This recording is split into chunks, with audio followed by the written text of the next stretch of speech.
अस्सलामु अलैकुम नाजरीन, आप देख रहे हैं JN न्यूज़ और मैं हूं आपकी होस्ट रुबीना चौधरी। सबसे पहले नजर डालते हैं आज की अहम खबरों पर।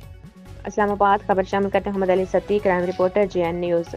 वज़ीर-ए-आज़म शहबाज शरीफ और वज़ीर दाखिला मोहसिन नकवी की तरलाई आमद शहीद ओन अब्बास के अहल खाना से इज़हार ताज़ियत। इस्लामाबाद वज़ीर-ए-आज़म पाकिस्तान मियां मोहम्मद शहबाज शरीफ और वफाकी वज़ीर दाखिला मोहसिन नकवी ने इस्लामाबाद के इलाके तरलाई में इमाम बारगाह कसरे खदीजतुल कुबरा के अफसोसनाक वाक़े में शहीद होने वालों के अहल खाना से मुलाकात की, इज़हार ताज़ियत और खातिर ख़्वानी की।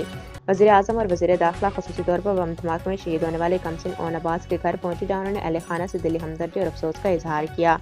वज़ीर-ए-आज़म ने शहीद ओन अब्बास के दर्जात की बुलंदी और मग़फ़िरत के लिए दुआ कर कहा कि पूरी कौम इनके शहदा के अपने शहदा की अजीम कुर्बानियों को सलाम पेश करती है। उन्होंने लाहिकीन को यकीन दिलाया कि हुकूमत इनके गम में बराबर की शरीक है और मुतासरा ख़ानदान को हर मुमकिन ताउन भी फराहम किया जाएगा।